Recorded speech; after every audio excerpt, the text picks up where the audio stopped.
Okay, so I think we can start. Welcome to Italian Embassy. My name is Nicola Bianchi.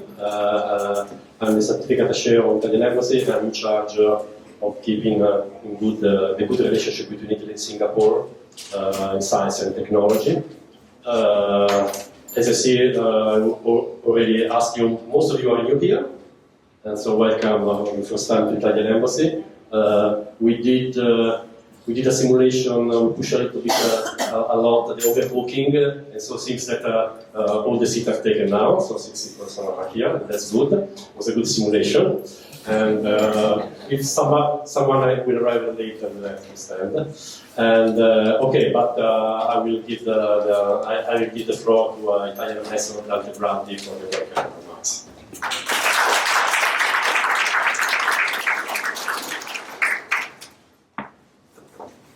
Yes, good afternoon, everyone. No refund ticket. No, it's a great pleasure to welcome you all to the Embassy of Italy for this special workshop dedicated to hydrogen technologies and the deepening of Italy-Singapore cooperation in clean energy innovation. As you may have noticed from the flyer, this event takes place just one day before April 15, the birthday of Leonardo da Vinci, a timeless icon of Italian ingenuity and vision. Every year around this date, the Italian Ministry of Foreign Affairs promotes the Made in Italy Day, celebrating our country's creativity and excellence, not just in art, fashion, and food, as we are popular about, but also in science, industry, and advanced technology. This year's focus is hydrogen, and rightly so. We're living in a critical moment in global history, where energy transition has become not only an environmental imperative, but also a strategic necessity. Geopolitical tensions, supply chain disruptions, and increasing competition in green technology have made energy security and technological sovereignty central themes in international policy. As an example, the European Union's Green Deal sets ambitious goals for net zero emissions by 2050, and Italy is fully engaged in that effort. Hydrogen is a key pillar of this strategy, especially in hard-to-abate sectors. At the same time, in this part of the world, Singapore, with its national hydrogen strategy, is taking a bold step towards decarbonization and energy diversification.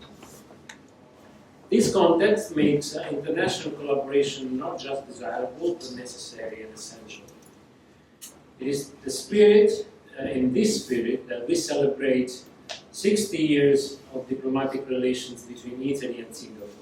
Since recognizing Singapore in 1965, Italy has sought to build a partnership rooted in trust, innovation, and shared values.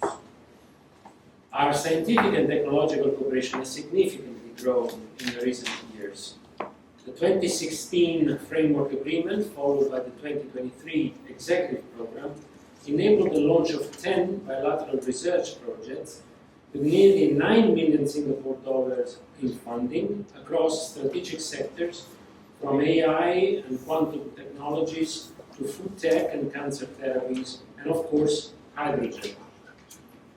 Today, we will hear presentations from two of those bilateral hydrogen projects, led by Professor Pooi See Lee from NTU and Professor Yong-Wei Zhang from A*STAR, both highly distinguished researchers at the cutting edge of material science. As Professor Zhang's work shows, advanced modeling and simulation tools are key to designing next-generation materials for clean energy. And from Italy, we are honored to have Professor Elisabetta Comini from the University of Brescia, a world-class scientist recognized for her pioneering work on nanomaterials and quantum oxide devices. Also, we're grateful to the private sector side and contribution to this event. On the industrial side, today's panel features leading companies from both nations, From Italy, RINA, represented by Nicola Battuello, offers cutting-edge hydrogen solutions in engineering and certification through its Global Open Innovation Hub to be set up in Singapore. And MAIRE, Tecnimont, represented by Giovanni Squassabia, is developing sustainable solutions for hydrogen, ammonia, and syngas across global markets through its subsidiary NextCare, including in Singapore. From Singapore, we have SYDROGEN, a nanofilm thermosec joint venture represented by Ying, brings to market high-performance solution across the hydrogen value chain, and also SURBANA JURONG, led by Wooi, Leong, which is at the forefront of renewables, CCUS, and large-scale hydrogen infrastructure, and which plays a key role in building global decarbonization roadmaps. These, both public and private players, show us that technological collaboration is a form of diplomacy, and research and innovation are strategic tools for peace, prosperity, and resilience. In a world facing climate change, conflict, and economic uncertainty, Italy and Singapore are choosing cooperation over competition, innovation over inertia, and a green future over dependence on fossil fuel. This event is a small step in that direction, a space where science, businesses, and policy come together to shape a more sustainable, secure, and possibly inclusive future. So thank you very much for joining us today, and I wish you all a fruitful and inspiring workshop. Thanks.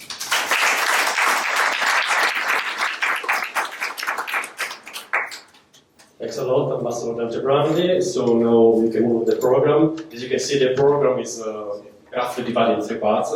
In the first part, we have two presentations on the policy and the strategy on hydrogen in Singapore and Italy. And then we have two presentations on the two projects. Bilateral project has been approved between Italy and Singapore. It will be a little bit more technical.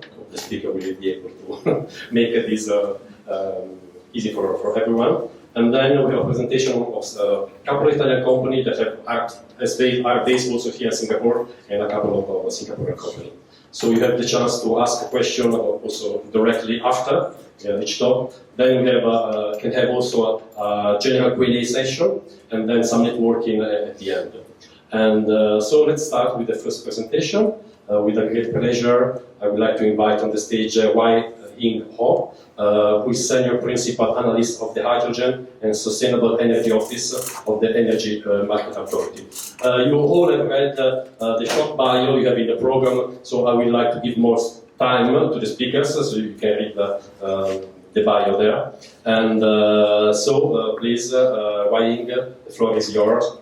Since we are 8 speakers, I would ask you to stay in the time. Okay, the time. Thank you so much.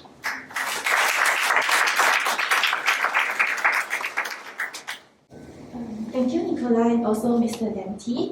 Good afternoon, ladies and gentlemen. I'm Ying from the Hydrogen and Sustainable Energies Office at the Energy Market Authority of Singapore, also known as EMA in short. Today, I'll be providing a brief overview of our national hydrogen strategy and also an update of what I've been doing since its launch about 2.5 years ago. Before I begin, for those of you who are not familiar with EMA, this slide provides a quick summary of what we do. As you can see, we are a regulator. We are also the only power system operator, as well as an industry developer. Perhaps you are already wondering, how do we balance between these three roles? We are actually fortunate to be wearing 3 different hats to have oversight over all areas that are important in the energy transition. For example, in facilitating the entry of new and perhaps more uncertain energy sources, we need to maintain the existing reliability of the energy system, while at the same time ensuring fair competition and cost competitiveness. To provide a quick background, which I believe many of you are also aware, back in February this year, Singapore announced that we would further reduce our emissions to between 45 to 50 million tons of carbon dioxide equivalent for our 2035 NDCs, nationally determined contributions. This is a progression from our earlier commitment to reduce emissions to 60 million tons of CO2 in 2030. Hence, is considered an ambitious commitment, as we are already emitting close to 60 million tons of CO2 equivalent as we speak. Moreover, Singapore's emissions are expected to increase further if we maintain BAU operations with growth in high energy demand sectors such as AI, as well as increased electrification of transport and other sectors. For the power sector, which contribute close to 40% of our total emissions, we have earlier laid out our energy transition plan consisting of the 4 switches. Low carbon hydrogen is featured under the low carbon alternative switch and has been identified as a potential pathway to help Singapore decarbonize.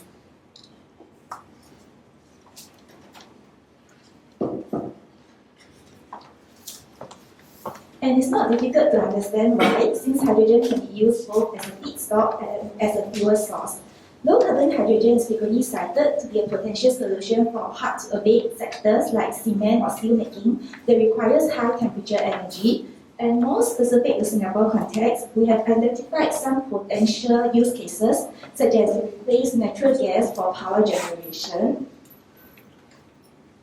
As you are aware, natural gas makes up about 95% of our fuel mix, and also possibly to form part of the fuel mix for maritime bunkering, and maybe also to replace high emissions hydrogen produced from steam methane reforming for manufacturing of chemicals and also in semiconductor wafer fabrication processes, and possibly also to be used in sustainable aviation fuel oil, and also to replace diesel in heavy vehicles. Nonetheless, we know that hydrogen does not appear naturally in large quantities on Earth, and it has to be produced from fossil fuels, which makes it not environmentally friendly to use. Low carbon hydrogen, which is what we're interested in for decarbonization ambitions, on the other hand, is nascent as it is energy intensive and expensive to manufacture. In 2023, according to the IEA, global hydrogen demand is 97 million tons, and only less than 1% is met by low carbon hydrogen, with the remaining contributed by hydrogen produced from carbon-intensive methods. For conversion of hydrogen to for conversion of natural gas to hydrogen, there's already an inherent energy loss due to the chemical reaction process, and if we further capture and store the carbon dioxide produced, the resultant hydrogen will be very costly. In general, for context, if we assume an arbitrary cost of US $5 per kg of hydrogen, this amounts to about US $44 per MMBTU on an energy basis, and this is more than 3 times the cost of current natural gas price.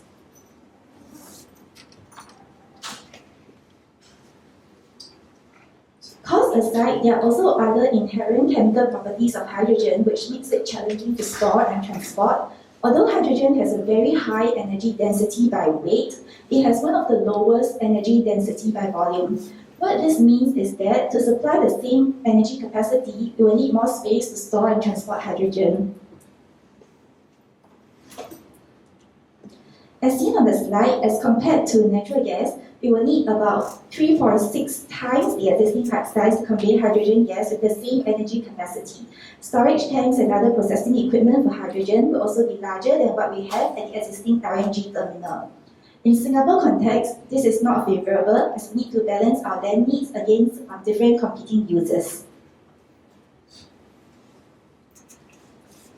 Further, as Singapore is renewable energy constrained, we will likely need to import a large quantity of low-carbon hydrogen to meet our needs if we were to scale up as a decarbonization measure. We have studied and are still studying different hydrogen pathways. This chart over here shows some of the more promising pathways for Singapore.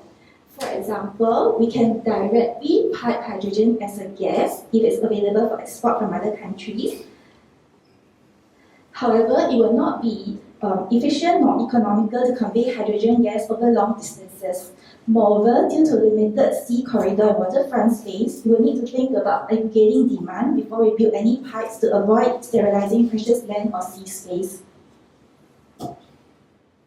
Since hydrogen gas has the lowest volumetric energy density compared to other liquid fuels, it has to be converted into other carrier forms for efficient bulk transport.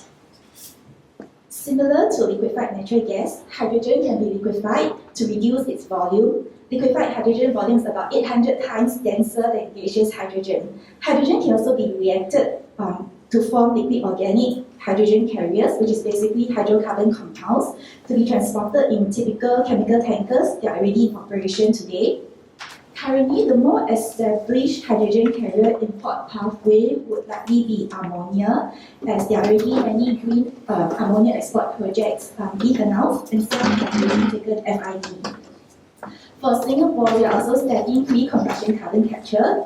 This involves converting natural gas into low-carbon hydrogen via established processes such as autothermal reforming or partial oxidation, which produces carbon dioxide capture-ready streams. These pathways offer the advantage of leveraging on our existing natural gas infrastructure.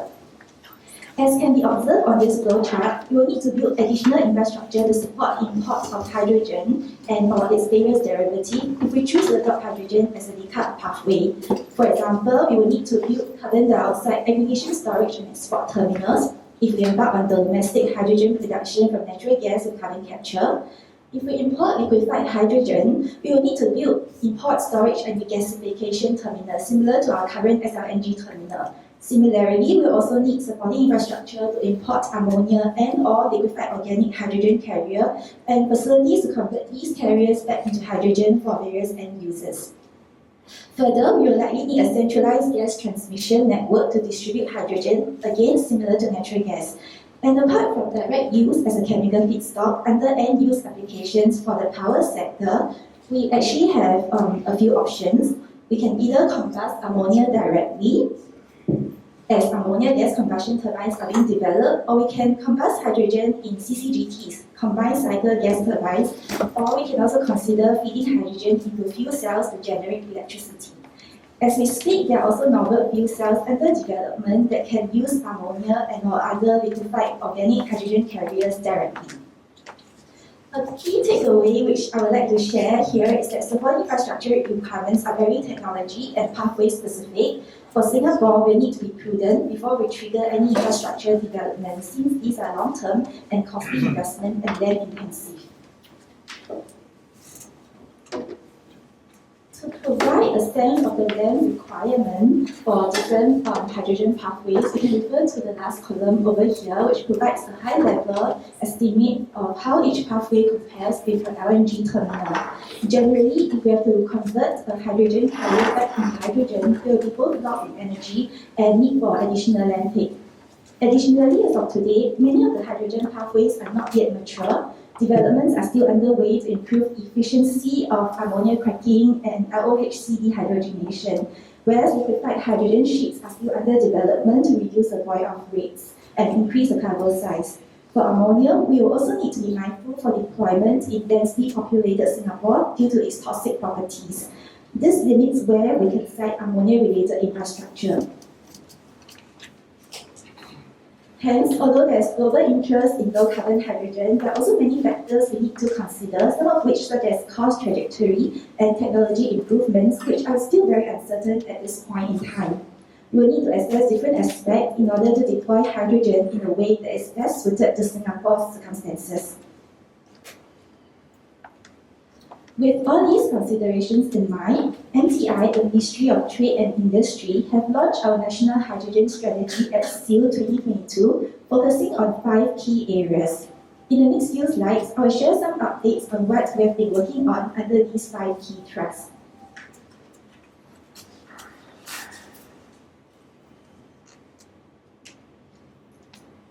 As you may be aware, we launched an expression of interest to develop a small-scale end-to-end ammonia power generation and bunkering project in end 2022, almost immediately after the launch of the National Hydrogen Strategy. We have selected the ammonia pathway to be the first pathfinder project due to its synergy with marine bunkering and ammonia having an established supply chain. This project is already in pre-FEED stage, and we are targeting to select a lead developer in the second half of this year.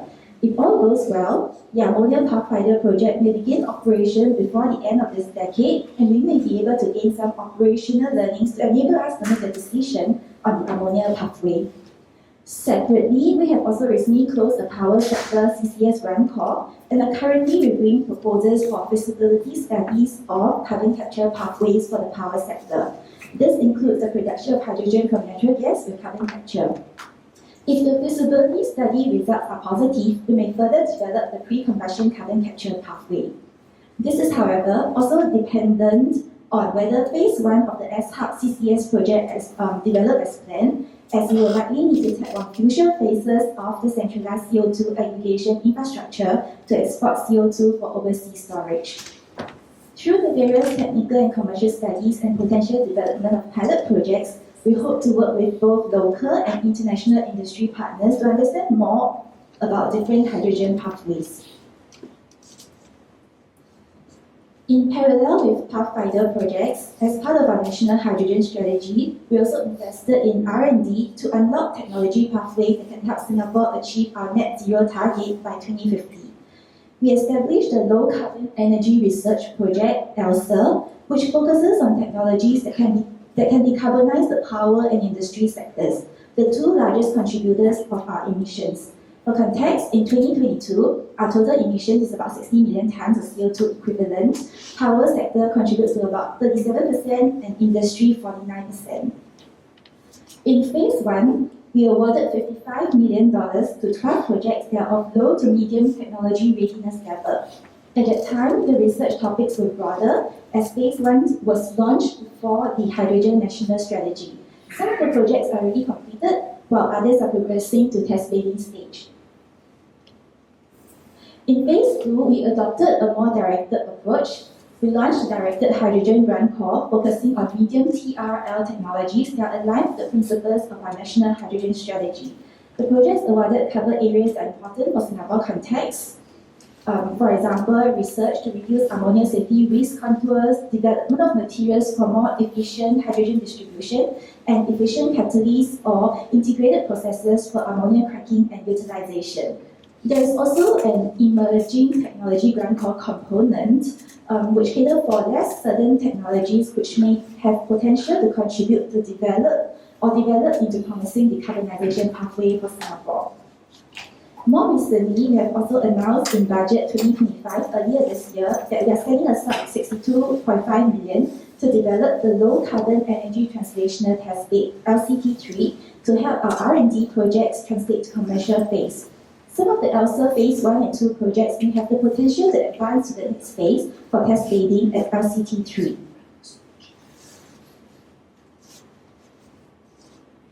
As explained earlier, we are also looking into long-term infrastructure planning to enable hydrogen adoption if it's proven viable.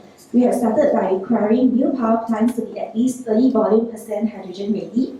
In the background, we are also studying if we have available land to accommodate hydrogen import and supporting infrastructure. We are keeping our options open and not yet making any commitment given the uncertainty in hydrogen pathways.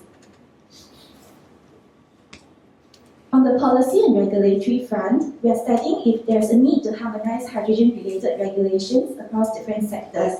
For example, we understand that hydrogen is currently regulated as a chemical under the Fire Safety Act, and there's no common regulation and/or safety standards for large-scale import of hydrogen handling, transport, and use in the energy sector.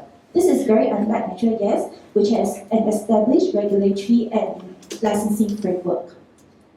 Separately, we also need to study and possibly develop our own life cycle carbon intensity standards and our framework to provide more certainty to the industry on the type of hydrogen that can be accepted in Singapore. Currently, we have a taxonomy framework that's only applicable for green financing.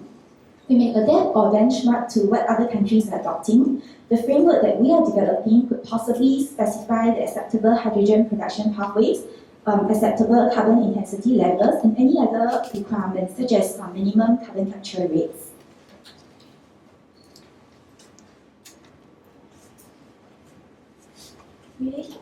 Relating to carbon intensity, we will also support the voluntary market in converting the environmental attributes of low carbon hydrogen into low carbon energy attributes to help companies using hydrogen-derived power to reduce their Scope 2 emissions, which we understand is important for companies with sustainability targets. For those of you who are wondering, maybe it will make you happy to know that we are coming to the last slide.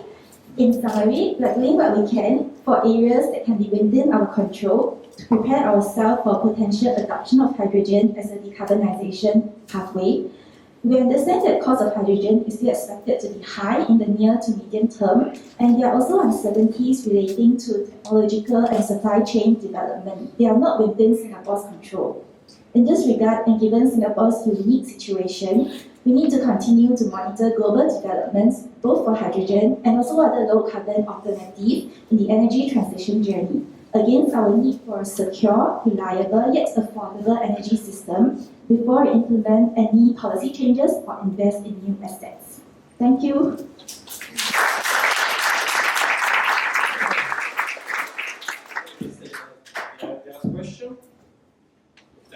Yeah, please introduce yourself and ask the question. You can use without the microphone. Hello, look at the video from NTU. Thanks for this very nice overview. I was wondering if you can tell us a little bit more about the storage when it comes to hydrogen and particularly CCS. In the case of Singapore with the scarcity of land. So what is the plan of Singapore for that? Thank you for the question. Are you asking about hydrogen storage in Singapore, whether we have land, and also if we are producing hydrogen from natural gas, how do we store the carbon dioxide captured? Okay. We are still studying, and for hydrogen storage, it will be together as a package, together with import terminal, which means we need the jetties if we are importing hydrogen in various forms, like liquefied hydrogen or as ammonia or LOHC.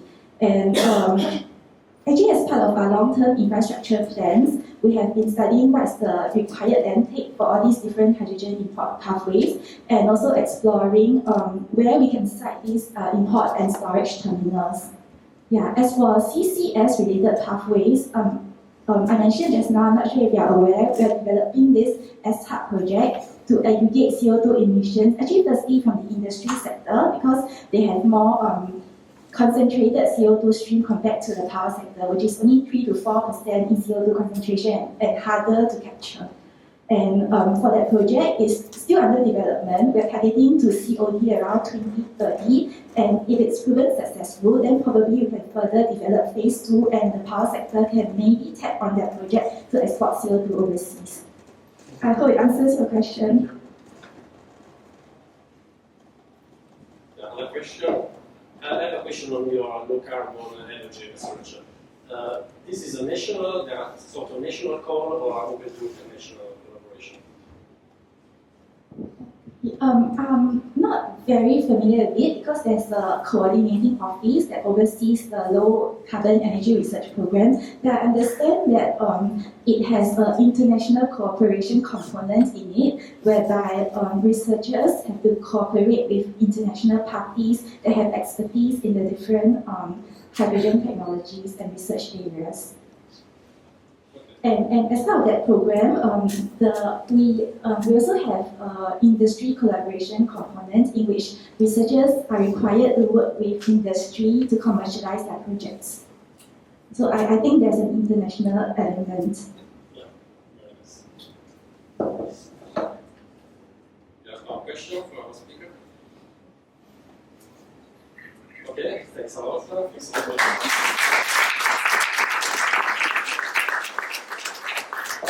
Very detailed presentation. So now we move to the second presentation. It's a great pleasure that we introduce out there. It's Elisabetta, Professor Elisabetta Comini, just arrived from Italy. So if you are a flight overnight, okay, thanks a lot for joining us for this event. And as for the other speaker, you can find the details of the biography on the program.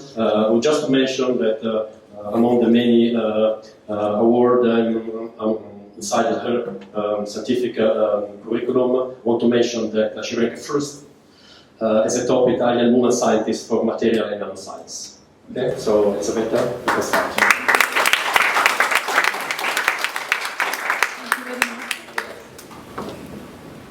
So thank you very much, Nicola, for your kind presentation and also for pushing for organizing this. Thanks to the ambassador that was introducing this workshop. And today I will, I'm a scientist, but I will try to talk also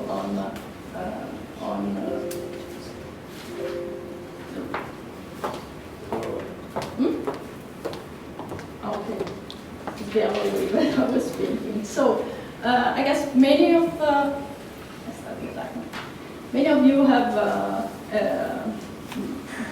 experienced when we were doing the first chemistry experiments, the production of oxygen and hydrogen in electrolyzer cell.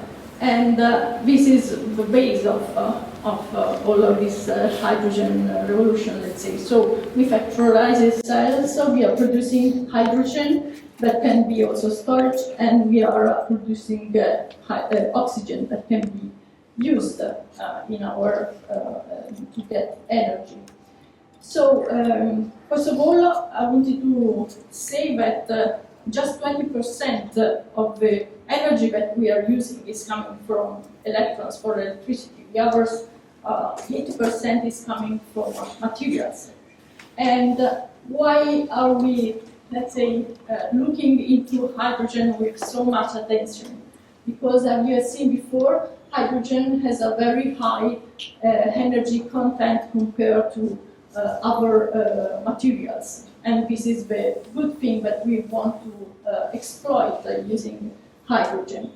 And the thing is that when we combine hydrogen with oxygen via combustion or fuel cell, we can get energy with no, let's say, no byproduct except for water. So it's a cleaning principle. And this can be used as an energy source to produce hydrogen and making a universal fuel. So even in the hard to abate industry sectors. So we can think about, Brescia, we have a lot of production of steel, so we are really facing this problem, but even in steel industry, you can use hydrogen as a source of energy. So the good thing of hydrogen is that we can get, let's say, a closed cycle. So we can start with hydrogen production from renewable sources, and we can convert this into energy, but we can also use this electricity for different applications, and then we can also come back into integration of hydrogen in renewable sources for sustainability, because this is our goal. So it's a very good energy source, and even in the sectors like transportation industry and power generation. So we need to go towards hydrogen in order to have a transition to clean energy. So, but not all hydrogen is clean. So it depends on what you use to produce hydrogen.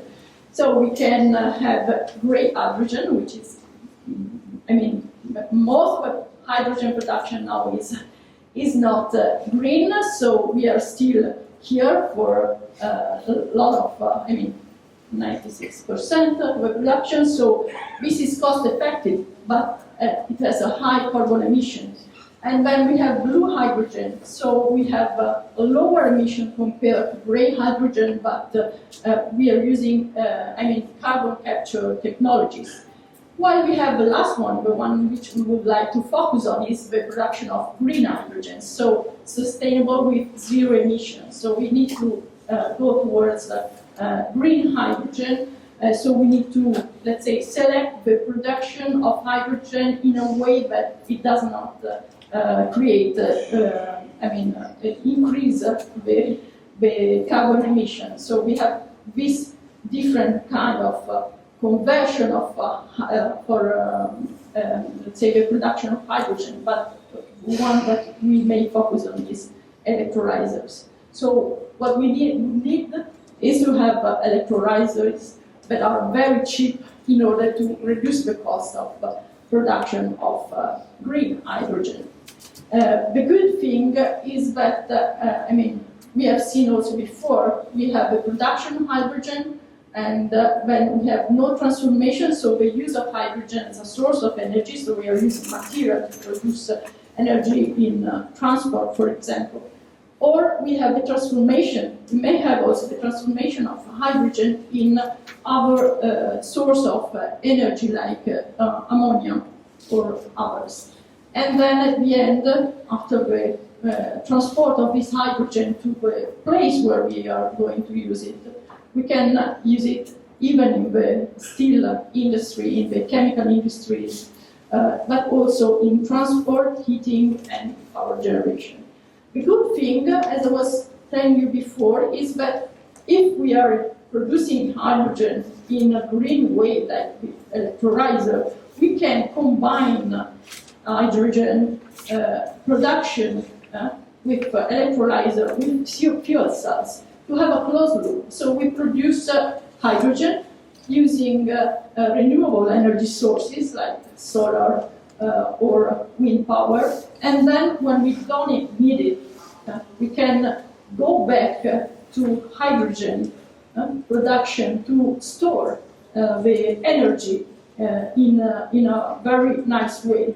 Since we know that, renewable sources many times are not constant over the day or in the period. So this is a very, very interesting combination in hydrogen to have this closed loop and have the electricity when we actually need it. Okay, so now let's go to some data. So we can see here, first of all, the strategy and roadmaps that we have found published in May 24. So we have three main drivers that are pushing this research. So the decarbonization, the energy security also, and we have three approaches that we have seen also before. So we have the technological part, so the research part, the market penetration and the market growth, which of course are very important if we want to go to achieve the final goals. So these are the targets for the electrolyzer capacity for 2030 and 2050. So we can see that we have a very, very ambitious goals. And if we look here at the drafting and the, at the attention that each region here has given to such kind of research, we can see that Europe still is a small, let's say, is made of a small units of countries, but still has a lot of interest in this topic. So we start with the European context because we are part of Europe, and many of the funds are still coming, distributed by Italy, but coming from Europe. So we have the combination of hydrogen funding and national strategies. So we can see here over the years, so 2024, last year, and the following years, we can see here that it's there are a lot of increase in the capacity of announced capacity in gigawatt of the European production. And this, you can see in 2024, we have a decrease actually over the previous, let's say, numbers that were given, and this is due to the, let's say, difficulty in using the funds coming from Europe. Indeed, we can see that we have an increase in over the year of this interest and in projects that have been let's say, on the call that have been done. So let's go to Italy now. So Italy is located in the southern of Europe, and it's quite small, let's say, compared to other European countries, but it have a very high population densities. And it has a good, let's say, capability of producing and storing hydrogen. So the researchers are starting, let's say, are basing themselves on achieving energy transition and establishing first the milestone that Italy has to achieve in the following years. So we can see here short term, so first hydrogen project supported by the European funding and National Recovery and Resilience Plan, and the funds of these hydrogen valleys, as we will see later on. And then later on, after 2013, we will have a scaling up market with a large scale project to reduce operational cost, which is one of the, let's say, most crucial part if you really want to go towards hydrogen in energy. And then the long term, so hydrogen with up to 18% of final industrial energy use. Okay, so we need to start first with the infrastructure development. So we have to building facilities for hydrogen production and storage, and also transport, in order to have a possibility to have industrial application of this hydrogen. And we have to tackle the transport sector, and also the base of all of this is try to fund research and innovation, because we still need some technology and solution to integrate hydrogen in our future. So here we can see the national funding scheme over 6 years, so 2021 and 26, over 200 billions. And we can see here how it was, let's say, divided. So we have hydrogen using the hard-to-abate sectors, hydrogen production, electrolyzer manufacturing, and also railroad and road transport and research and development. So we are trying to face all this kind of approach to hydrogen production and brownfield conversion. So we can see here how these funds were allocated. So you can see 500 millions in totals, and some part for the region and some flagship projects. So we have 21 plans for industrial purpose, 10 projects for transport application, and other with no particular information found.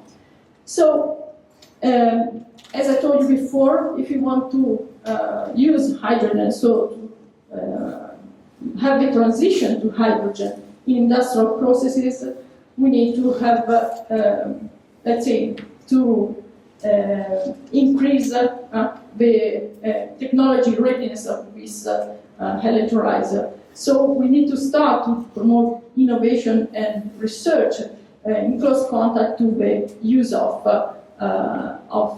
green and the production of green hydrogen, because up to now we are using gray hydrogen, so we have not enough, let's say, advantages in the use of hydrogen if we are using gray hydrogen, so we want produced by fossil fuels.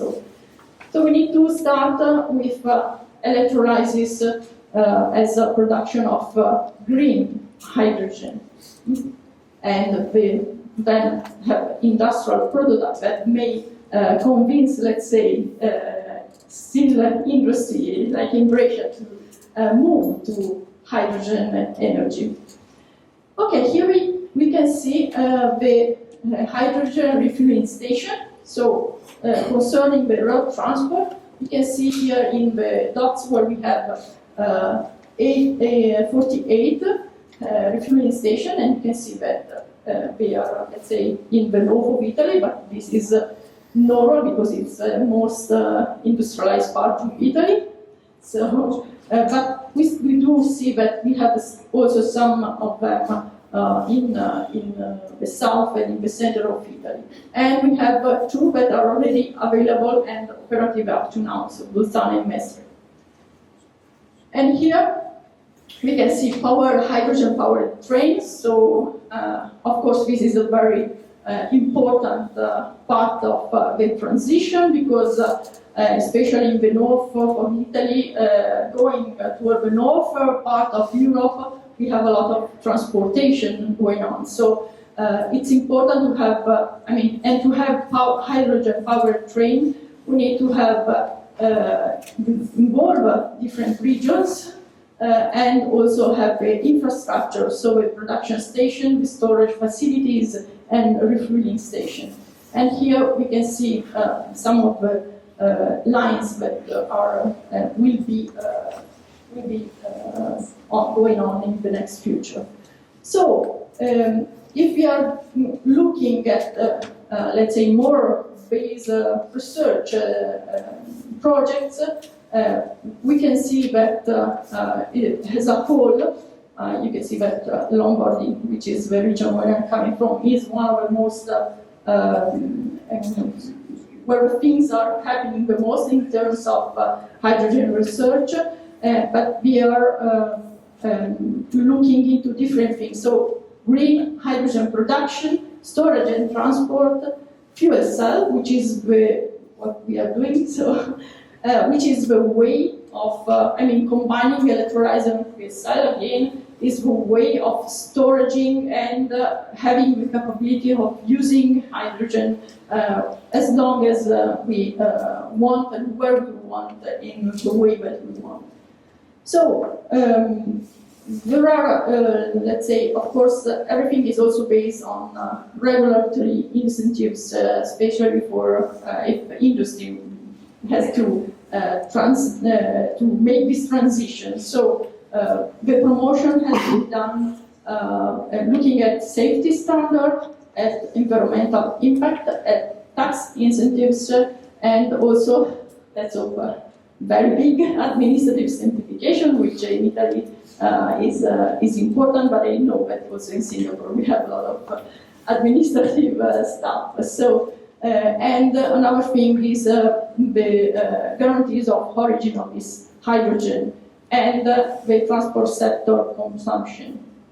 So, as we are going to see the European funds, we can see that we have 4 pillars, so high to tech, high to move, and high to use, and high infrastructure that have been made. And we can see here some of the data of the member states and also of what they are doing. So here we have Ansaldo, we have Enel, and so on. So this is the one for technology generation, so fuel cell generation, storage, and end user technology, the use of hydrogen, and also the infrastructure, so pipelines, electrolyzer, storage, and so on. And here, some, let's say, location in Italy on this European and pioneer schemes that have been done. So here we are, H2 is a value, it's here, exactly where we are coming, me and Professor Dario Zappa, but still we have, in this eastern part of Italy, northeastern part of Italy, but also in some of the central part and even in Puglia. So, what is the hydrogen future of Italy? Italy must collaborate with our countries, of course. This is just like doing good pizza. You can just use one single ingredient, but to make a good pizza, you need to have all very good ingredients, and the combination, the synergy between these ingredients makes the difference. So we cannot think about working alone on hydrogen, but we are of course, following the EU hydrogen strategy and the Green Deal in driving our investment and the investment of Italy. So we are looking at Green Hydrogen Alliance and also the future initiative for the goals that we want to achieve by the end of 2050. And another very good is the public and private partnership role in all of this. So, as a conclusion, I want to, let's say, highlight that in terms of hydrogen initiatives in Italy, we have EU and private fundings. So this is for industrial decarbonization, local transport, and also the commercial cross-border routes. We have the EPCA initiatives, so for technology manufacturing, transport, and end user, and also this PNRR funding scheme, which is, money are coming from Europe, but is given from Italian Ministry for hydrogen production, refueling station, transport, and electrolyzer manufacturing.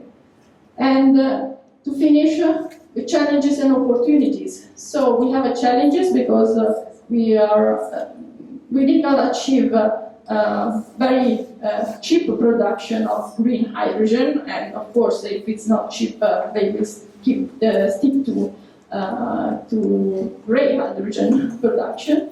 And we are developing our infrastructures, and of course, we need some regulation, but should be, let's say, international. But we have a lot of opportunities. So job creation, reduction of the emission, the independence of energy.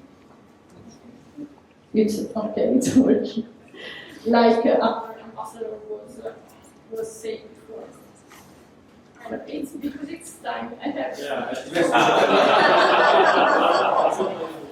Okay, so just to thank the ministry that was funding our project, but also all the other work was working on this. Thank you very much.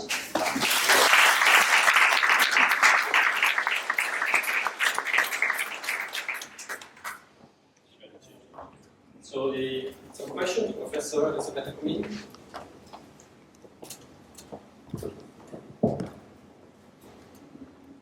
So you described well the Italian strategy within the European strategy.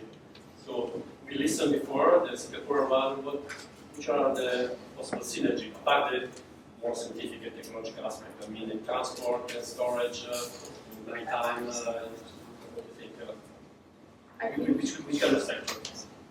I think from the, let's say, maybe not the infrastructure, because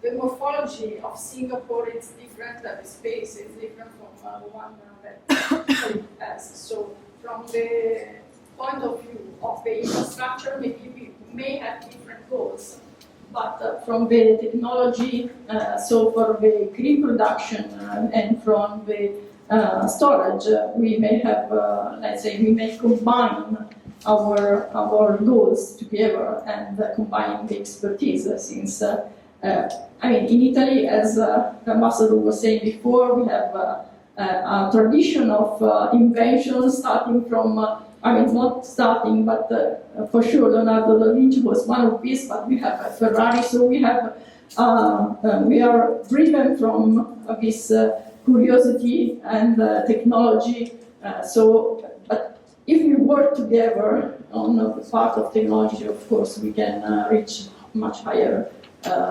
expectation.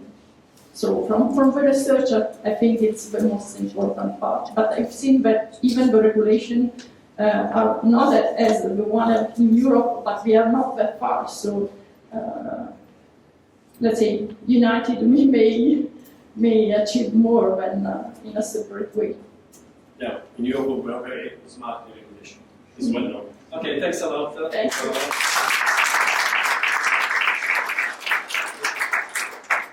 Okay, so now we'll move to presentation of the scientific collaboration project we have in place. The first project has a principal investigator, Professor Pooi See Lee, and Elisabetta Comini is the principal investigator from the Italian side. well, in addition to your prestigious career, I want to mention that Pooi See is Vice President of International Engagement of NTU. For the few that don't know, NTU is ranked 15 as the best university in the world in the first database, and in some topics is among the first. So please, Pooi See, you can start.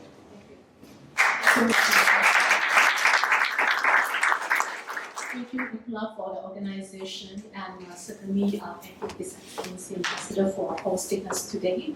I'd like to go into a little bit more technical update about our project that has been funded since 1.5 years ago. It's a 3-year project, and basically it's a bilateral grant call between Singapore and Italy.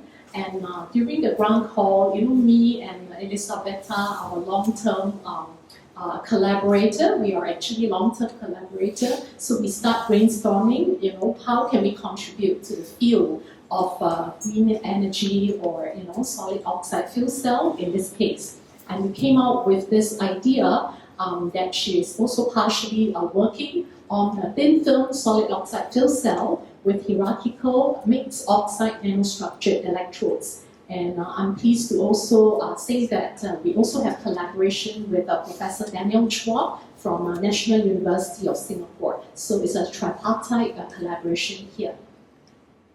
So in fact, as discussed earlier, solid oxide fuel cell technology is actually very flexible, and it can be used not only for large-scale stationary application, but also for portable and mobile applications. So this makes it very suitable for deployable in field, such as industry like steel that Comini mentioned, or even hospital for healthcare applications, and underwater for submarine, in the sky for aviation, on the ground for train, as well as other transportation applications. And it's very important to know that the field flexibility is one of the key advantages with low to zero emission, high efficiency for solid oxide fuel cell that promises a very good solution for a sustainable future. A lot has been spoken just now about gigawatt and megaton. Here I show you a dollar sign just to show how is the cumulative growth revenue growth rate here. So it's projected to be seen. It's highly so-called feasible and attractive in terms of revenue forecasted. And there are also many companies that are already now booming in the market, particularly in new applications, not just commercial, but also data center application. Especially in Singapore, there's very intensive AI applications, which also require the management of data center. Some recent solid oxide fuel cell kind of news, as we can see, in the US, the Department of Energy also invested some sum on translating into low-cost energy production. There's also a plan to reduce hydrogen to $1 per kilogram actually. So it's a long-term plan certainly, and it's not going to stop in the near future. And more recently, for example, in Sweden, they also supply solid oxide fuel cell material to Korea in this very large scale prototype in marketing application. So in Singapore, a lot of discussion ongoing and research, planning, strategizing ongoing. More recently, NTU is also involved with Imperial College London in discussing direct ammonium solid oxide fuel cell. My good friend Professor Chen Xinhua is here to discuss, what are the pros and cons, right, between ammonium fuel cell and this hydrogen fuel cell.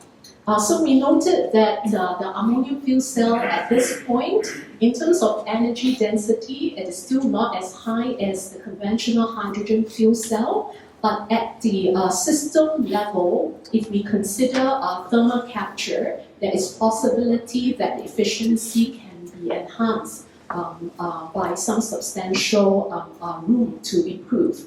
Meanwhile, for the hydrogen fuel cell that we're working on, it's important to note that the excellent catalytic effect and the high system efficiency with the very mature material property is one of the key advantage compared to ammonium that may generate NOx, NOx, or it requires very stringent catalyst demand.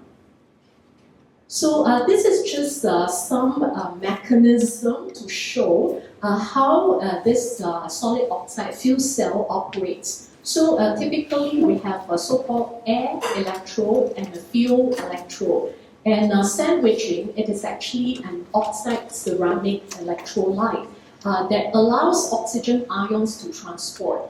So the air would be converted into ions at this electrode and transported over to the fuel electrodes and combined with the hydrogen producing water and electricity. Right? So alternatively, there's possibility to UV 800 to 1000 degrees Celsius for those high performance, high power density cell. And the start-up time usually is a bit higher. And because of the temperature operation, the mechanical and chemical stability is very important. So things like corrosion or interconnect stability is of key interest here. So in this case, we are looking at, therefore, how do we optimize the ion transport of oxygen?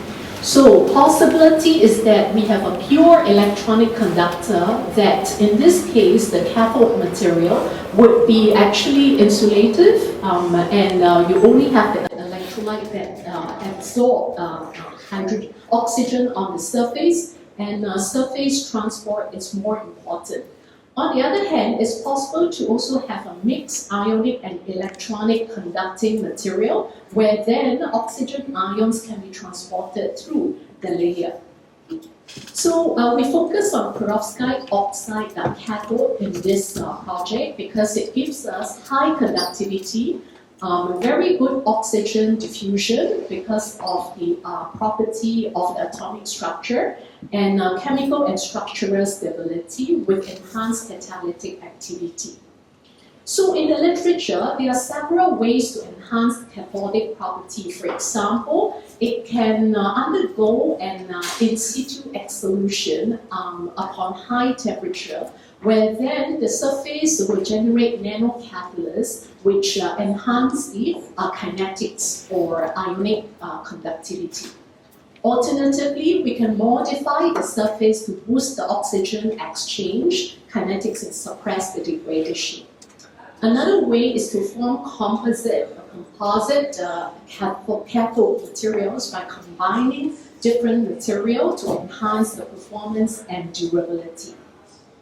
So in our work, we prefer to work a bit more on atomic scale. So one of our approach is to prepare perovskite oxide cathode by improving the adsorption to promote the oxygen reduction into the ions. So in this case, we replace some of the atoms by a bigger atom, in this case niobium.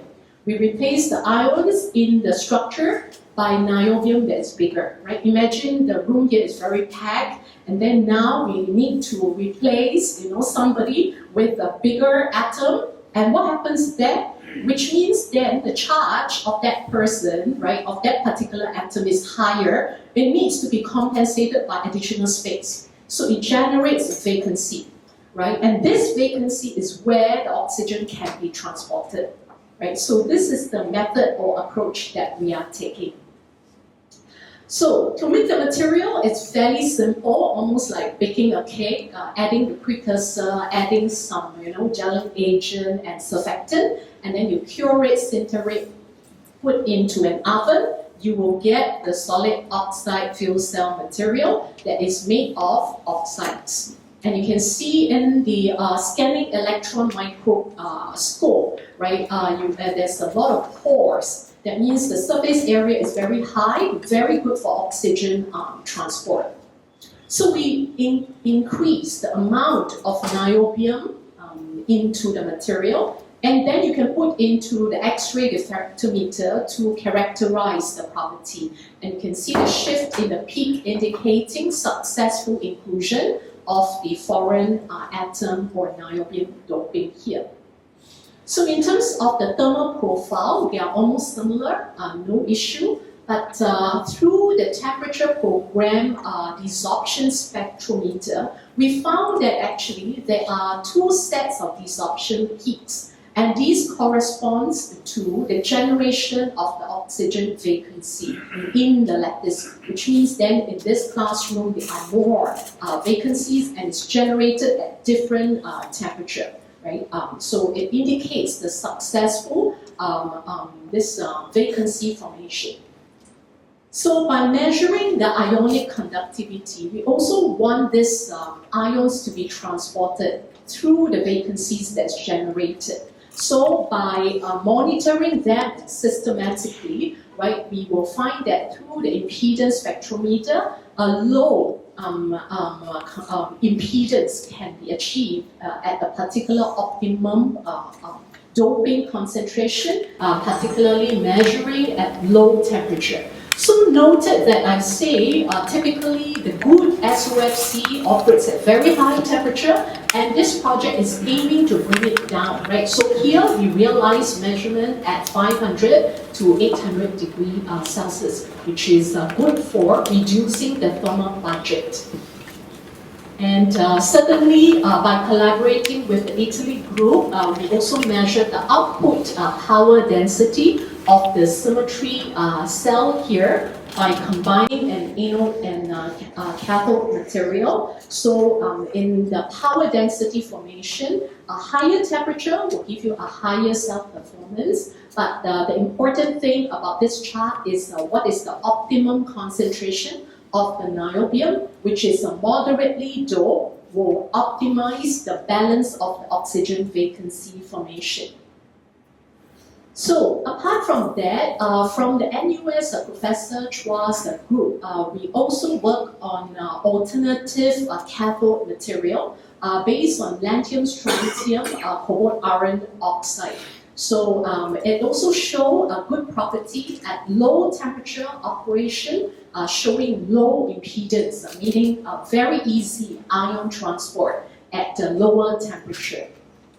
From the combination of the material, it also shows a good property, for example, by using lanthanum, strontium, gallium, magnesium oxide, which is fairly complex, but basically it's used as a cathode, or it can also be used as an anode when combined with an electrolyte, which shows a good low temperature applications. So from the Italy side, it's focusing on anode material, and basically it's using a vapor liquid solid kind of setup that grows a nanowire for the application because of high surface area and reduce cracking, enhancing the reliability and mechanical stability. So it has been confirmed that the peak performance is about 370 milliwatt per centimeter square, and similar to the commercial cells available based on the multi-layer SOFC. So with that, the summary of our work is as shown here. The next step is actually to combine the cathode, anode, and the electrolyte that's been designed by the parties here. And we think that the synergy here would improve the geometry and size of the prototype, and the performance evaluation of the cell prototype would be enhanced. And this can be benchmarked to a commercial device later on. So with that, I thank you for your attention, and also thank the group members. Dario is also seated here, and Chuchun is also here today. And we often have an online meeting because of this project and some mobility between the two groups. Thank you.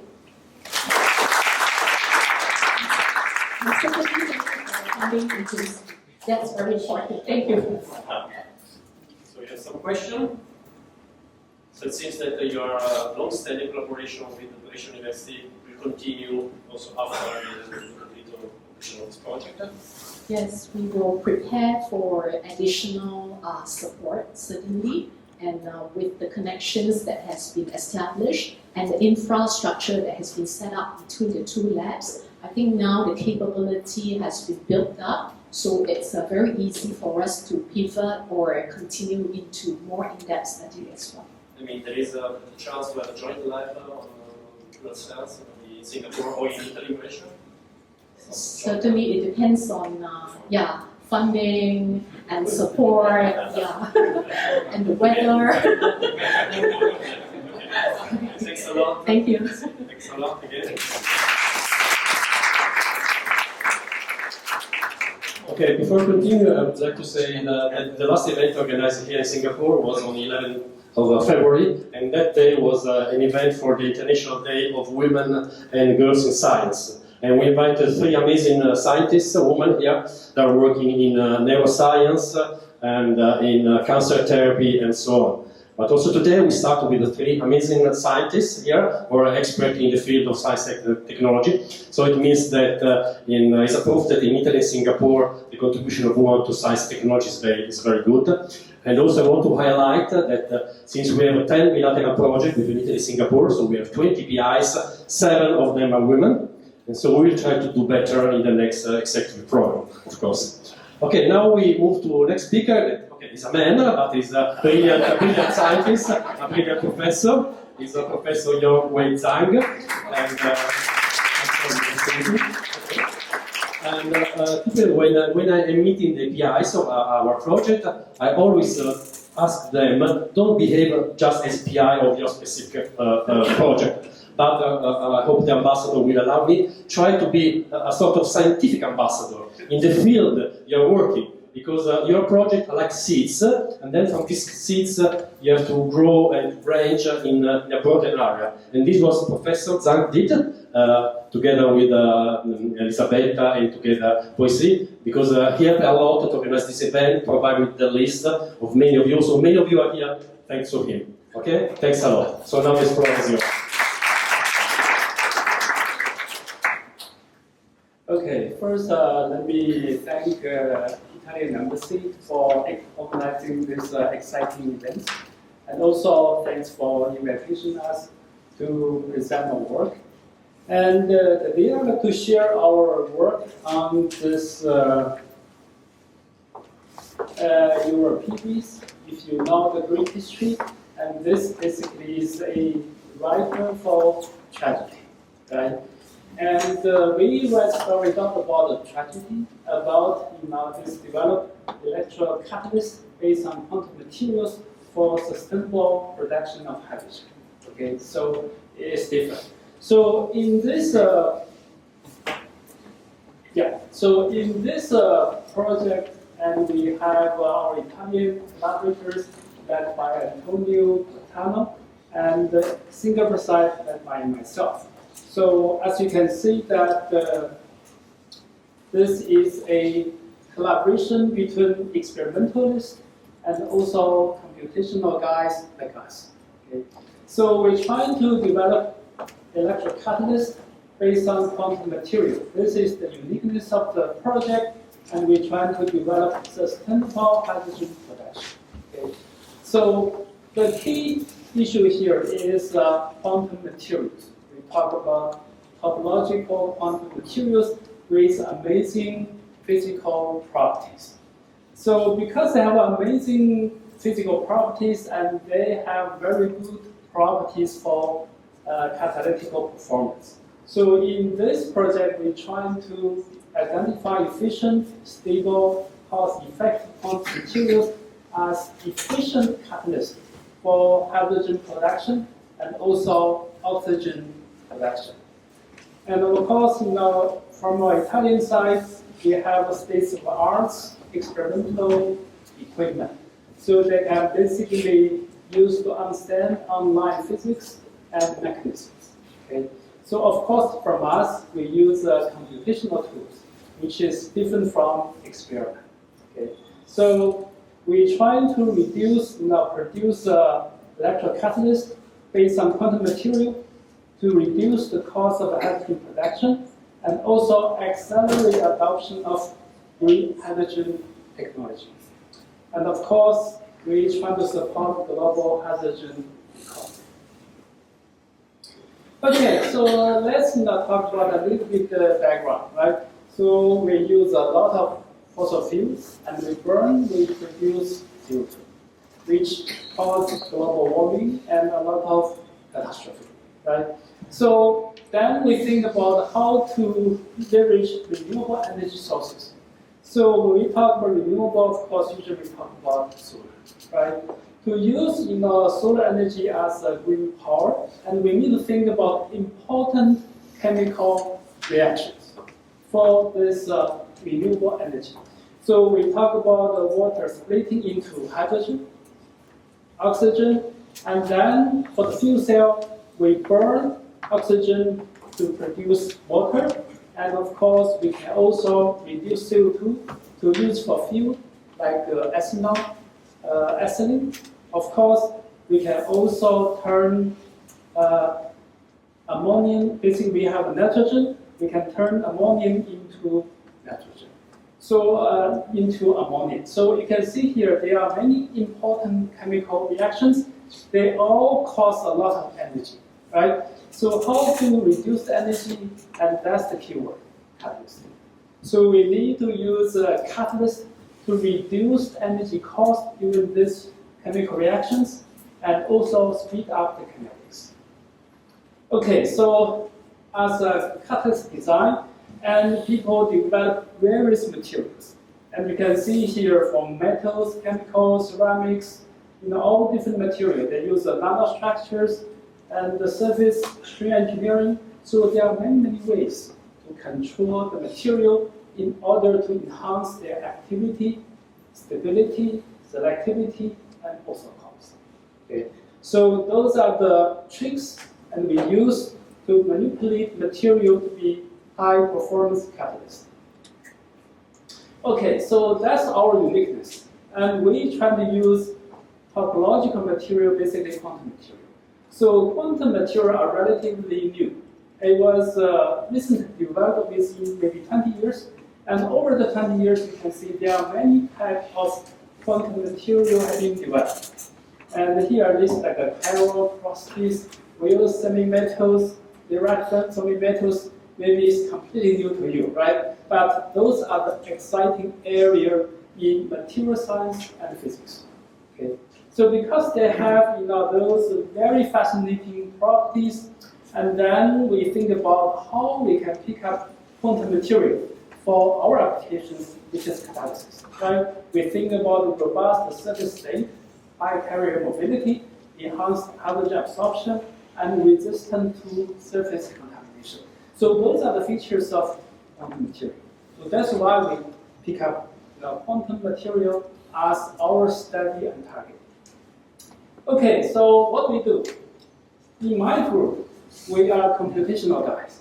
We use a lot of computer resources and software to do computing, right? So what we do here is we pick up the periodic table, we pick up the element and make combination into materials, and then we do screening, right? So we use computational tools to screen different materials and select the best material for hydrogen evolution or hydrogen production.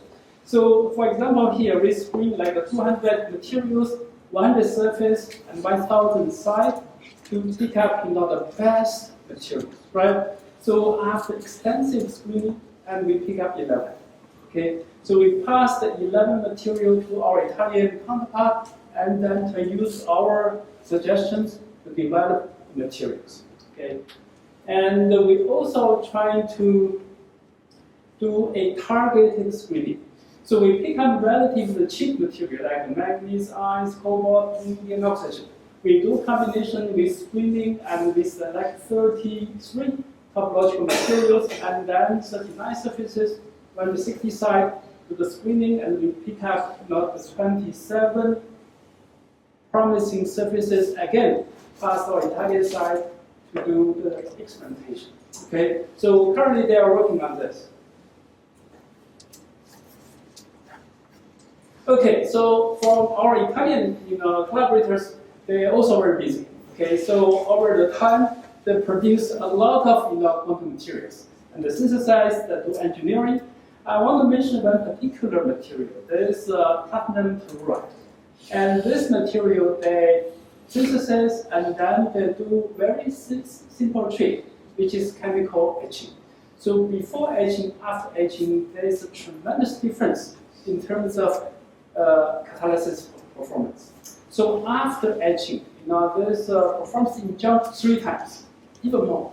So they ask us why, right? Because from experiment, it's very difficult to tell why. But for our computational perspective, we can do it. Okay, so what we do, we construct the atomic structures, and then we look at the etching process.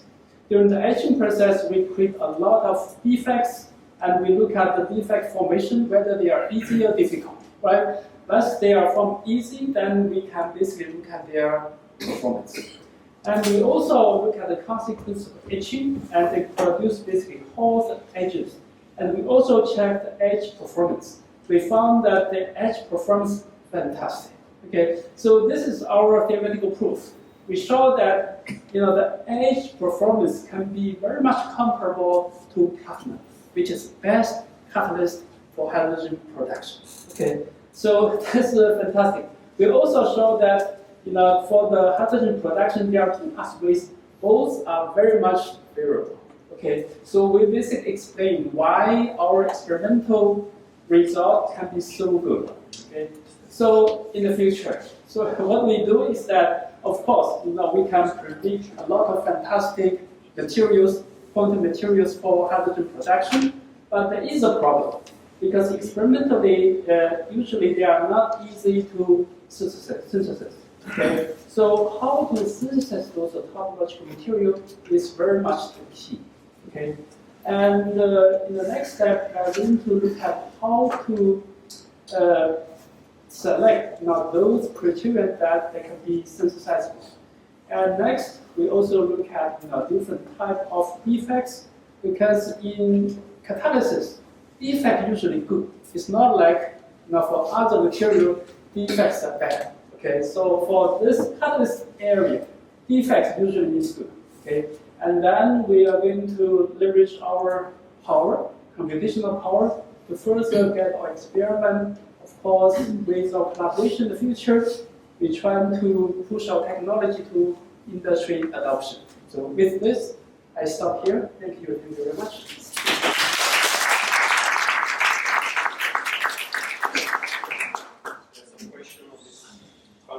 By the way, this year is a quantum year. The year is a year of quantum technology. Okay, thanks a lot.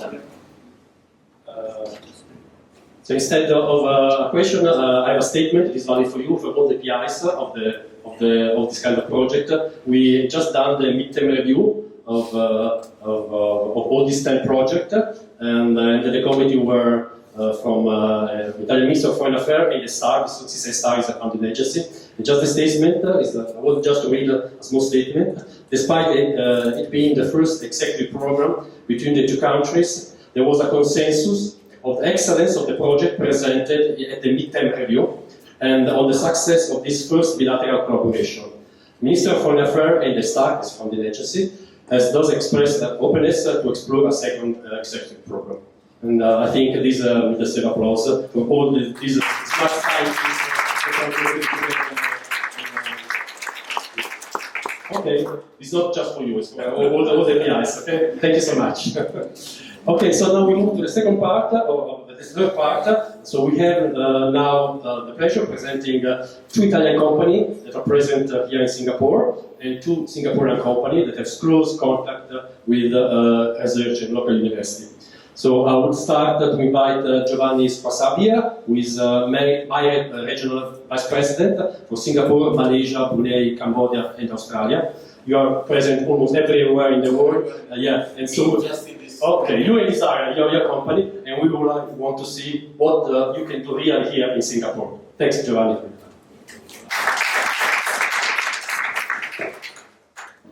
So thank you everybody for coming here. Thank Nicola again for organizing this very valuable workshop, and to the ambassador for hosting this event. So what is MAIRE? my name is Giovanni. I'm just representing this MAIRE group in those countries. The first one is Singapore. And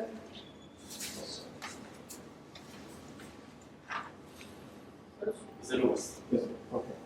So what is MAIRE Group? It was formerly known as MAIRE Tecnimont. It's an Italian-based multinational company.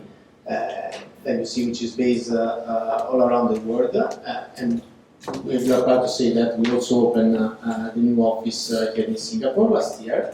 But we have also a strong presence in Southeast Asia, like in Kuala Lumpur and in Jakarta, since many years.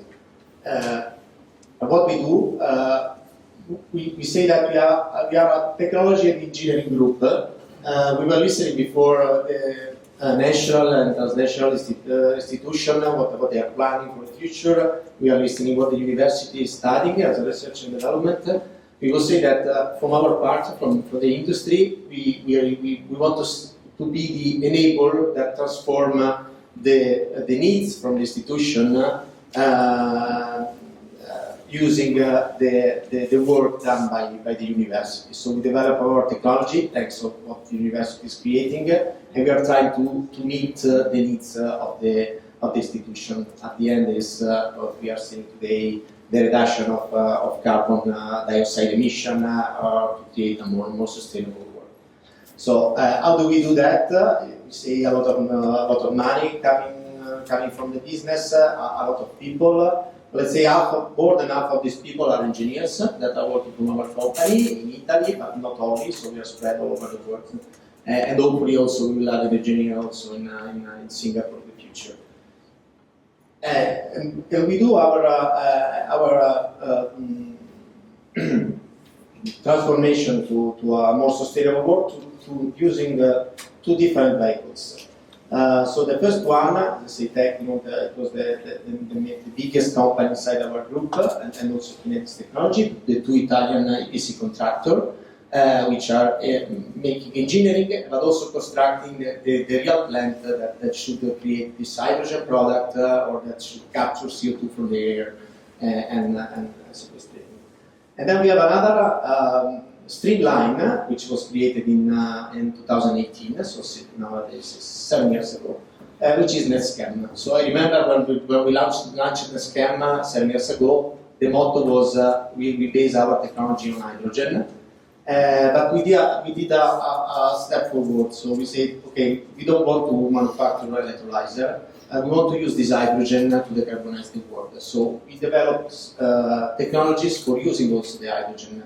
So we have green ammonia technology, green methanol technology, and then there are a big portfolio of application that we are using to make this energy transition real. And I will say transition because we were talking about hydrogen, green hydrogen, made by the electrolyzer, but the actual world, as Elisabetta was saying, is now running with 96% of fossil fuel. So we need to make a transition, which is starting from this fossil fuel, making it more with a lower carbon footprint, and then we will slowly arrive to a full green world in the future, in 2050. Then we have a third arm, which is the MED development, which is our project development team, which is the team that is making all the financial calculation on how those plans can be really financed and really built, so that to make bankable those projects for the real industry. So this is a story of our company, which is also part of the story of the chemical industry in Italy, starting from 1 century ago. We were discussing before the history of Singapore, so our company is more or less the same age of the history of Singapore. And I was saying before, in 2018 we decided to start our transition to a sustainable technology solution application, and we created the NetScam technology. And in the middle there are several steps. From the first fertilizer plant, we were based on ammonia. At that time, ammonia was used for fertilizer sector, but also for explosive sector. Nowadays, the ammonia it's probably will be one of the most important energy vector in the future. So in terms of transporting hydrogen, transporting energy. So I see that Nicola is looking at the watch. So I want to talk a little bit more about Neschema. We divided our activities in technologies in 3 different clusters, and we gave some nice name also to all of them: feed, move, and make. So the first one is based on the nitrogen chemicals, fertilizer on top of that, the ammonia. The second one is the low carbon energy vector, and the third is the sustainable materials and circular solution. So again, I want to concentrate more on this cluster because it's the one that is created by the hydrogen. But say this slide is showing how we intend the low carbon fuels, which is not only based on hydrogen, and I come back to the idea of the transition. Because the hydrogen can be created through the electrolyzer process, but also we have technology for gasifying the waste material, for example, to create a circular economy of the energy. So again, we can start producing the hydrogen and reducing the carbon footprint of our energy needs using the gasification of waste that would be solid urban waste or plastic waste or biomass waste and so on. We have a running project in the area for gasifying the biomass waste coming from the palm industry. To create hydrogen, and then from this hydrogen there are a lot of chemicals that can be produced, not only fuels, but I mean that could be ammonia, that could be methanol, that could be even plastics. So, and this can create a circular economy based on waste. And then the most important part is the hydrogen syngas, what we call hydrogen suite. I go a little bit further. So those are the main portfolio of technology that we created for producing hydrogen. Again, the electrolyzer part is just the newest one because we started to develop a new very specific low-scale hydrogen electrolyzer. But our transition is passing through the reformer. Reformer is SMR, is the traditional way to do hydrogen from for gas, from naphtha or for whatever. I think that also part of the production of Singapore, hydrogen in Singapore is based on old reformer technology. And what we did, we tried to move this technology to a new level, a different level for making this part of transition. So we combine with our carbon capture technology, we combine with an electrification system that can be fed by renewable energy. So again, the total carbon footprint of this old technology is reduced at a very, very low level. Just applying few technologies together. This, of course, is not green, is not purely sustainable, but is an important part, is for us an important step for this transition. Then we have also catalytic partial oxidation technology. We are applying in the real plants for reducing the carbon footprint of the refinery application, as example. We have a technology for producing hydrogen with the autothermal reformer, which is again an old technology that we upgraded for reducing at the minimum the carbon emission. Again, coupled with CO2 capturing, it's a really economically viable and bankable way to create hydrogen at lower cost.